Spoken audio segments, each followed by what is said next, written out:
Um, Moshe Mikanovsky is a software engineer and product management leader who turns his creativity towards building software products, hosting a podcast, creating visual art, and writing.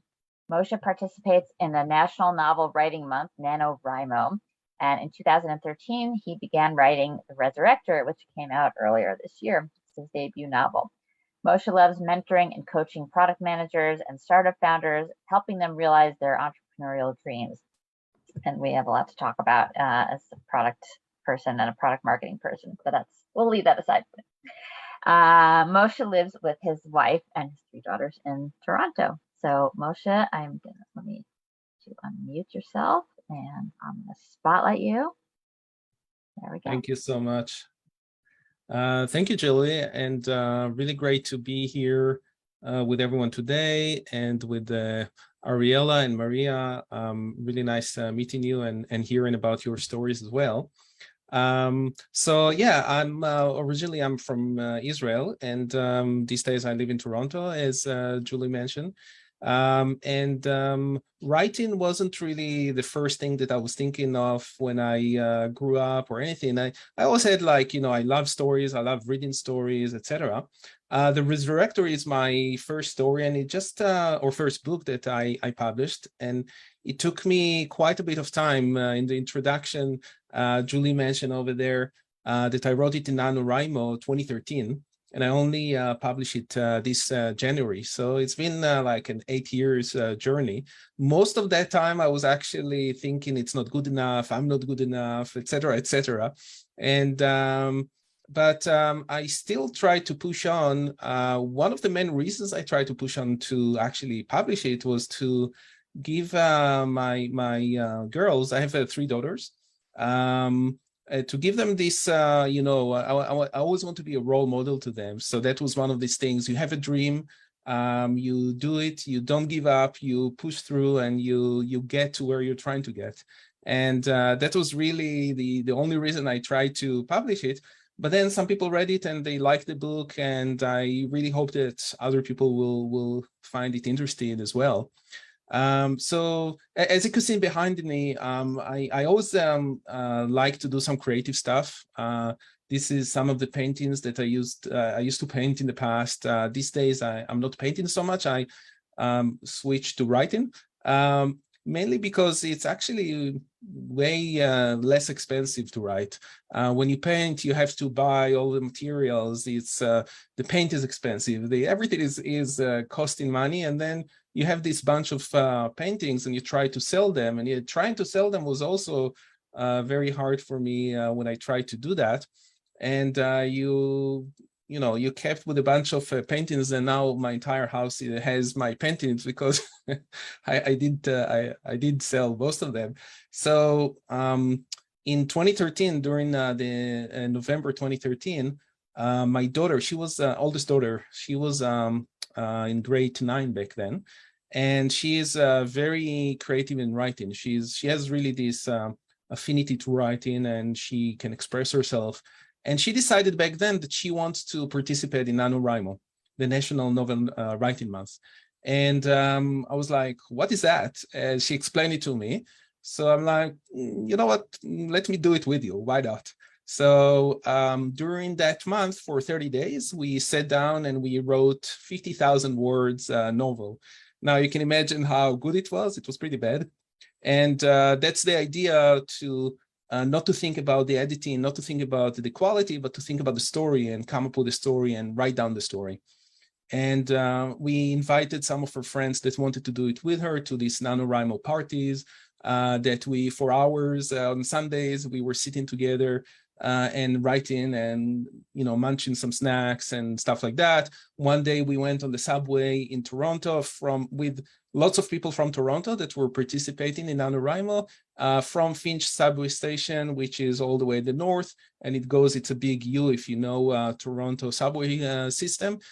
So we were going all the way to the other side and all the way back on the train, just sitting down in one of the cars and writing together. So it was really an event. But the interesting thing was that at the beginning of that month, I had a nugget of an idea for a story. And at the end of the month, I had a story. I had a full story that I created throughout that month.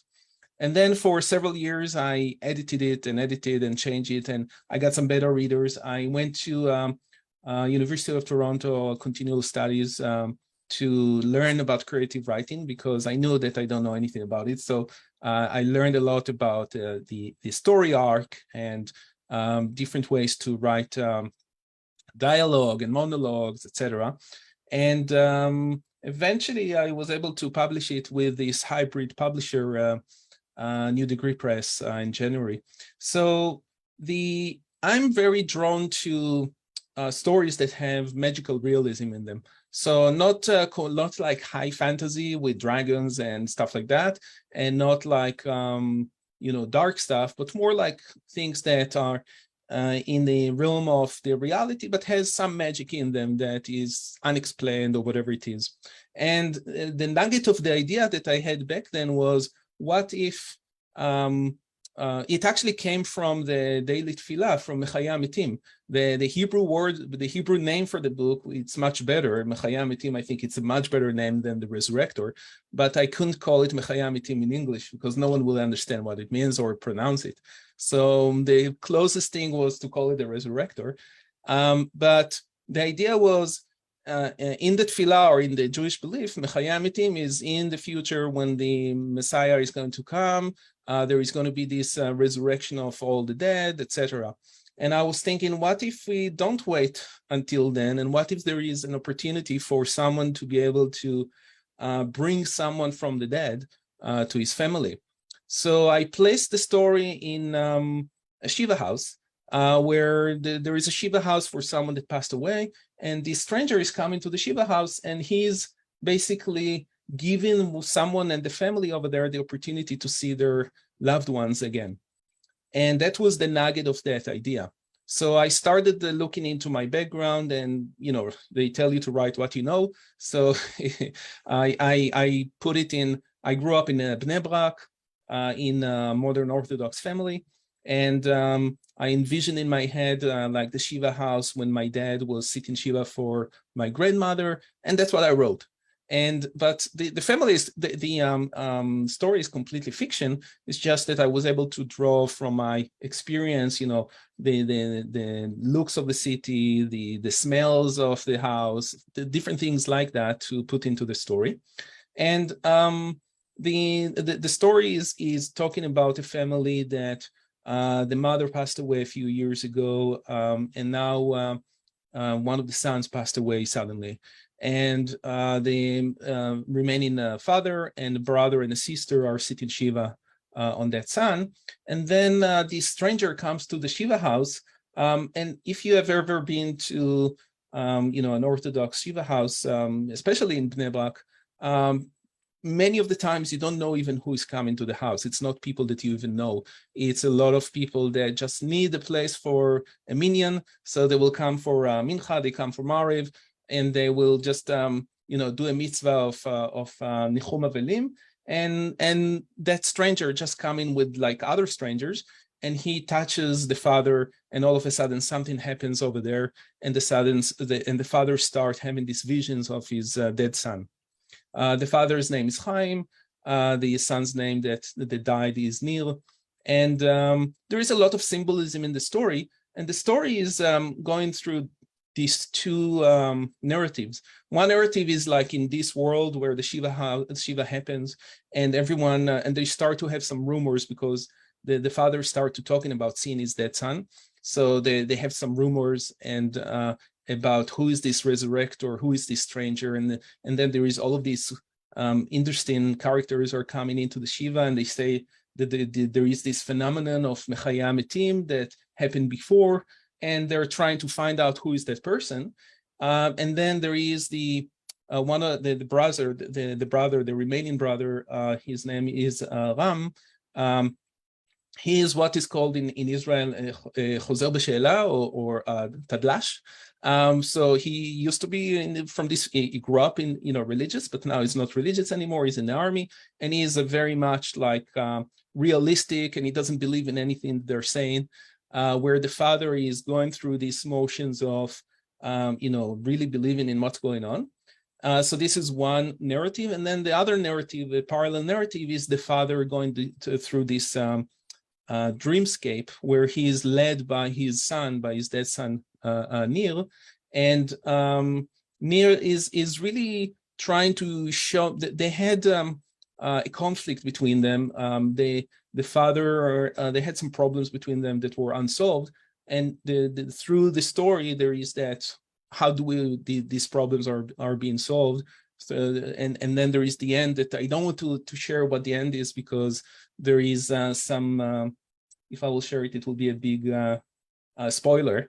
But the idea of the story is to put it in this magical realism aspect, but not so much to, it's not the core of the story. The core of the story is a relationship between the father and the son. The core of the story is, what happens if there is some open, unresolved issues between loved ones, and then suddenly someone passed away and you can't really resolve them. Basically don't wait until it's too late. But then it's that's really what I was trying to get through the story. And one of the other thing is also that, I love reading this type of stories, but in general books, you don't find many of them with the Jewish themes. One of my favorite authors is Stephen King, and Stephen King is not a horror writer, in my opinion. Is more of like psychological and magical realism / fantasy writer. But he drives a lot of his stories from Christianity. Although I don't think he's a big believer, because a lot of it is very sarcastic. But still, there is a lot of that in there. So one of the books that I really loved reading was The Golem and the Genie, that has this golem part in it. But I felt that there is not enough stories out there that include Jewish themes that are also with the fantasy or magical realism, and that's where I try to put it in there. I want to read a quick. It's a very short chapter, so I hope I have enough time to read that. This is the chapter where the first time that Chaim gets that first vision of his son, and what happens over there. So the stranger came to the Shiva house. He touched him. He gave him this strange power, and then what happens next? So this is actually chapter 2, which is from Chaim's perspective. And this is the cover of the book, by the way. I stand on the beach. The wind blows behind me, ruffling my hair and the tail of my shirt. Where am I? How did I get here? The air is cold. The wind changes direction and it sprays sand and water in my face. I can taste the salt on my tongue. Sand particles find their way into my ears, down my cloth, through the collar of my shirt, and under the layers of tzitzit and sleeveless undershirt. My shoes become heavy and uncomfortable as they too fill quickly with the beige substance. I raise one hand to shield my eyes. For the briefest moment, my mind registered that my other hand is holding a hard object, small and smooth and warm. The wind, however, is too strong, and I'm busy protecting myself from its wrath. The sky has turned a sickly orange tint. The ocean breaks ahead of me with crashing waves, one following the other so rapidly that the sea cannot rest in between. I sense movement around me, crabs scurrying around, looking for mates and food. Loner seagulls dive, trying to fish one last meal before nightfall. There is more, larger than the crabs and the seagulls, a human, right there on the beach. Near. But how can it be? Near is here, right here in front of me. His back is towards me, but I recognize him and would do so even if the beach had been crowded like on the hottest summer day. Now the strip of land is deserted. Nir and I are the only people here. My son crouches on the sand where the water reaches the shore. He looks so skinny, his shoulder hunched, his hair too long for my liking. Nir never liked to listen, even about the little things. And this stupid Dutch t-shirt, he loved it and wore it to threads. I see the holes in the back, his skin exposed, he's as pale as a bleached fabric. I also recognize his Bermuda shorts. Sarah bought them for him. My heart misses a beat. Using his bare hands, Nir plays in the sand. Breaking the surface of the wet sand, he picks mud from the small round trench and piles it in the middle of the circle. He lets the water drip on the pile, the mud forming a magical mountain, a black mound of tiny stalagmites. The wind, water, and sand don't seem to bother him. His focus is on the sand and the magical little mound. Nir, I call him. I move forward, thinking the wind will help me, push me toward him. Instead, I must push with all my might against a power as intense as an army tank, fighting, shoving me, not allowing me to get any closer. Nir doesn't hear me. He continues playing in the sand. Nir, answer me, I cry. His back is stubbornly facing me while the white t-shirt stretched on his body. The wave keeps crashing forcefully, the sea pushing itself on shore with every new foamy arch. Nir, be careful, stay away from the water. He keeps sitting there, his hands digging deeper and deeper, the crashing waves nearly touching his feet. What I forgot to mention before I started reading this is that the first chapter, or the prologue, actually explains how Nir actually drowned in the Mediterranean. And this point where I start reading is jumping right away from the Shiva house, where it's very crowded, there is a lot of people, it's very stuffy and it's closed, to all of a sudden he is on the shore and there is no one in there. The only person he see, or the only one he see, is Nir, and he is trying to warn him about not to get into the water, because this is what is going to be his demise. So yeah, again, thank you so much for having me here, and I hope that people will have some questions, and I think my time is over. Yeah, perfect timing. Thank you. Thank you, Moshe.